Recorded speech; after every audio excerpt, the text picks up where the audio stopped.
So we have discussed about the 7 basic units or 7 basic properties. तो उनमें से 2 properties यानी कि मास और टेम्परेचर के बारे में कुछ और डिटेल्स हम लोग अब डिस्कस करेंगे. तो मास के बारे में क्या पढ़ना है? We have to talk about difference between mass and weight. Normally क्या होता है, स्टूडेंट्स मास और वेट को सेम मान करके चलते हैं and they feel there is no difference, but actually there is a lot of difference. Although mass और वेट को हम लोग किलोग्राम्स और ग्राम्स में मेजर कर लेते हैं, यूनिट्स उनके सेम मान लिए जाते हैं, but there is a great difference between them. अब मास होता क्या है? Mass is the amount of matter contained in any substance. जिस भी सब्सटेंस की हम बात करें उसके अंदर कितना मैटर प्रेजेंट है वो होता है मास. और जब उस मास पे या उस मैटर पे ग्रेविटी अपना काम करती है, फोर्स ऑफ अट्रैक्शन जो है ग्रेविटी का, उसकी वजह से जितना भी फोर्स एक्सर्ट हो जाता है, force exerted by gravity on that particular object, उसको हम लोग बोल देते हैं वेट. तो सिर्फ मैटर की क्वांटिटी हो जाएगा मास, बट उस क्वांटिटी के साथ साथ जब ग्रेविटी उस पर एक्ट करेगी तब वो बन जाएगा वेट. तो W is equal to mass into gravity. तो बहुत ज्यादा डिफरेंस होता है इन दोनों में, which you need to remember. तो दो इनको हम लोग इंटरचेंजेबली यूज कर लेते हैं, मास को वेट और वेट को मास बोल लेते हैं, बट एक्चुअली ऐसा है नहीं. तो being a chemistry student you must know about this. उसके बाद हम लोग बात करेंगे अबाउट टेम्परेचर. अब जो टेम्परेचर है, ऑल्दो इसका जो SI यूनिट है वो केल्विन है, बट अदर देन दैट हमारे पास 2 यूनिट्स इसके और होते हैं. So one is degree Celsius, जिसको इनिशियली हम लोग सेंटीग्रेड भी बोलते थे, एक है केल्विन, और तीसरा होता है डिग्री फ़ारेनहाइट.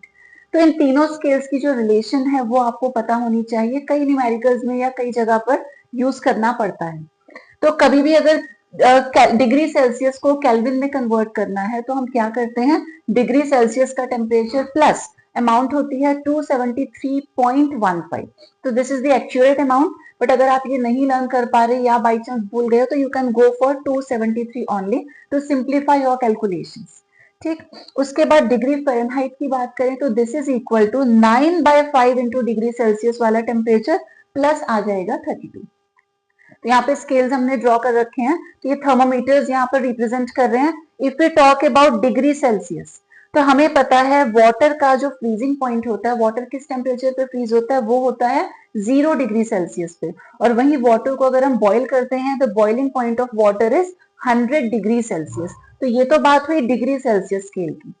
वहीं अगर हम केल्विन स्केल की बात करें तो यूजिंग दिस रिलेशन हम लोग डिग्री सेल्सियस को केल्विन में कन्वर्ट कर सकते हैं.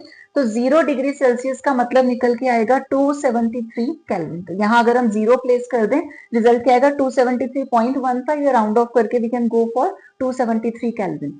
सिमिलरली जो बॉइलिंग पॉइंट वाटर का है 100 डिग्री सेल्सियस, केल्विन स्केल में वो आएगा 373 kelvin. In the same way इसको हम लोग डिग्री फ़ारेनहाइट में भी कन्वर्ट कर सकते हैं. तो 0 degree Celsius refers to 32 degree Fahrenheit. तो यहाँ अगर हम 0 प्लेस कर दें, ये पूरी टर्म 0 हो जाएगी, तो डिग्री फ़ारेनहाइट में कितना आ जाएगा 32. तो 0 डिग्री सेल्सियस का मतलब 32 degree in Fahrenheit. Similarly 100 degree Celsius का मतलब हो जाएगा 212 degree Fahrenheit using this formula. At the same time you need to know one more thing. हम लोग घर पे भी थर्मामीटर्स यूज करते हैं. फीवर होता है, टेम्परेचर चेक करने के लिए क्लिनिक में जाते हैं, हॉस्पिटल में जाते हैं, तो doctors to use the same. वो जो थर्मामीटर होता है उसका जो यूनिट है वो कौन सा होता है, डिग्री फ़ारेनहाइट. तो जो टेम्परेचर हम लोग चेक करते हैं 99 या 100 निकलना बोलता है कि थोड़ा सा स्लाइट फीवर है हमको, वी आर फीलिंग फीवरिश, तो वो डिग्री फ़ारेनहाइट में होता है. और नॉर्मल जो बॉडी टेम्परेचर है इट इज 98.4. तो इतना टेम्परेचर है तो हम नॉर्मल है, बट इससे जैसे ही राइज हो जाता है तब हम उस कंडीशन को बोल देते हैं कि we are suffering from fever. Now will discuss about the prefixes which are used in SI systems. अब होता क्या है, अगर नॉर्मल लाइफ की बात करें तो वहां पे अगर हमारे पास ग्रुप ऑफ समथिंग होता है हम उसे कुछ नाम दे देते हैं. सपोज वी हैव 2, लाइक हम बोलते हैं पेयर ऑफ शूज, या 2 के लिए हम कपल वर्ड यूज कर लेते हैं. अगर 10 का ग्रुप है उसे हम डेकेड बोल सकते हैं. ठीक है, 100 है तो वी कॉल इट सेंचुरी. तो हम लोग ग्रुपिंग करके क्या करते हैं, उसको इजी बनाने के लिए कुछ नेम्स असाइन कर देते हैं. अब जब बात केमिस्ट्री की होगी तो केमिस्ट्री में we deal with atoms, molecules and ions. अब ये पार्टिकल्स इतने ज्यादा छोटे होते हैं कि इनको हम सिंगल सिंगल तो ले नहीं सकते, तो we have to take them in groups. और ग्रुप में लेने के बाद भी जो इनकी वैल्यूज निकल के आती हैं, फॉर एग्जांपल मास, वेट, कुछ भी हम कैलकुलेट करते हैं, the value is going to be really very small. तो अगेन क्या करना होता है, हमें यहाँ पे कुछ प्रीफिक्सेस की जरूरत पड़ती है. अब बार बार पावर्स की टर्म में लिखना या उसको पढ़ना थोड़ा सा डिफिकल्ट हो जाता है, तो हमने कुछ टर्म्स यहाँ पर बनाई हैं in the form of prefixes. तो we need to discuss them. तो काफी सारी पार्ट्स यहाँ पर लिखी हुई हैं, इनमें से कुछ ऐसी हैं जो ऑलरेडी हम लोग पढ़ चुके हैं, जिनसे हम फेमिलियर हैं। फॉर एग्जाम्पल, हमें पता है अबाउट माइक्रो नैनो के बारे में कुछ कुछ पढ़ा, अदरवाइज सेंटीमीटर, डेसीमीटर, मिलीमीटर ये सब हम पढ़ चुके हैं। डेका, हेक्टा, किलो काफी कॉमन होते हैं, मैथ्स में हम लोग पढ़ते ही रहते हैं, तो ये कॉमन है। इसके अलावा कुछ यहाँ पर नए प्रीफिक्सेस भी हैं which we need to learn.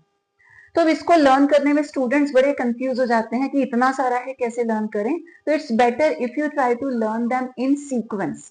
तो अगर नेगेटिव पार्ट्स की हम बात करें तो यहां से स्टार्ट करते हैं, 10 की पावर -1, -2, -3। पहले 3 नंबर्स तो रहेंगे सीक्वेंस में 1 2 3, उसके बाद 3 के मल्टीपल्स चलते हैं। आप 3 का टेबल पढ़िए, 6 9 12 15 18 21 24।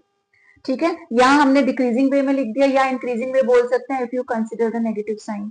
ऐसे पॉजिटिव पार्ट जो हमारे पास है वहां भी सेम रहेगा, 1 2 3 ये सीक्वेंस में, 3 के बाद 3 के मल्टीपल्स चल रहे हैं, 6 9 12 15 18 21 एंड 24। फॉर एग्जाम्पल, हमने किसी का मास मेजर किया, अब मास की पावर आ रही है 10 टू द पावर -15, तो हम उसको क्या बोल देंगे -15 के लिए कि फेम्टो, फेम्टो में है वो। तो इस तरीके से किसी को भी हम लोग कन्वर्ट कर सकते हैं। तो you need to learn all this. तो 10 की पावर -1 होता है डेसी, -2 हो गया सेंटी, 10 की पावर -3 हो गया मिलीमीटर, या मिली के आगे जो भी हम क्वांटिटी यूज करना चाहें। 10 to the power -6 is important, ये होता है माइक्रो। -9 हो गया nano, -12 is pico and -15 is femto. तो ये सारी जो प्रीफिक्सेस हैं बहुत कॉमनली यूज किए जाते हैं, इनको थोड़ा रेयरली हम लोग यूज करते हैं। अब आप चाहें तो पूरा लर्न कर लें, या फिर जो इंपॉर्टेंट वाले हैं इनको तो जरूर आप लोग पढ़ लेना। Similarly 10 to the power -1 is deca, sorry positive, 10 to the power 1 is deca, 10 to the power 2 होता है हेक्टो, 10 टू द पावर 3 होता है किलो। अब आपको याद आएगा कभी भी अगर किलोग्राम को ग्राम में कन्वर्ट करते हैं तो हम लोग वहां पे क्या करते हैं, 1000 से मल्टीप्लाई कर देते हैं। तो ये वही वैल्यूज हैं जो हम जनरल लाइफ में, डे टू डे लाइफ में पढ़ते रहते हैं।